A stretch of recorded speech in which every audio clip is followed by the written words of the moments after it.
So in a quarterfinal match in the 2010 Men's World Cup, Uruguay and Ghana were tied with time running out. In the closing minutes, Ghana put a shot on goal. Uruguay's Suarez reached out and swatted the ball away. The problem, of course, is that Suarez isn't a goalkeeper. Suarez committed a very serious foul to save his team from defeat, and in fact, Uruguay went on to win the match. Suarez committed what is called a strategic foul or a tactical foul, sometimes just a good foul. But such fouls raise interesting ethical questions. For one thing, is there anything wrong with what Suarez did? After all, a lot of people thought Ghana had been robbed of a well-deserved victory. And furthermore, if there is something wrong with what Suarez did, shouldn't we therefore blame him and other players who resort to this sort of tactic?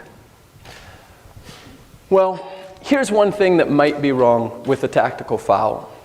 An athletic contest is supposed to be a test of athletic skill. Winning is supposed to indicate superior athletic performance.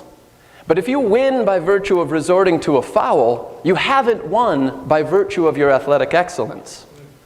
So what might be wrong with the good foul is that it undermines a fundamental purpose of the contest.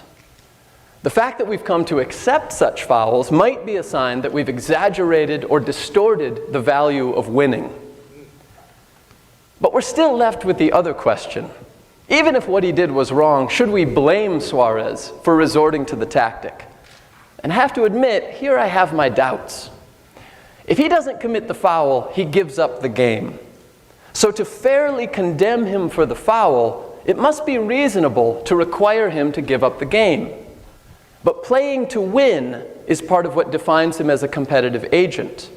It's his ground project in the game. It gives him reason to go on in the contest. So it might not be reasonable to require him to give up the game. And if it's not reasonable to require him to give up the game, then we have grounds for excusing Suarez, even if what he did was wrong. Now that is an interesting result. It implies that there are circumstances in which we should excuse people even when they intentionally do what is wrong. And it gives rise to a broader ethical question. When does our commitment to our ground projects, the projects that define who we are, the projects that give our lives meaning, the projects that give us reason to go on in life, when does our commitment to those projects excuse us from moral standards? To require that we subordinate our ground projects, our core projects, to morality in all circumstances would make morality unlivable.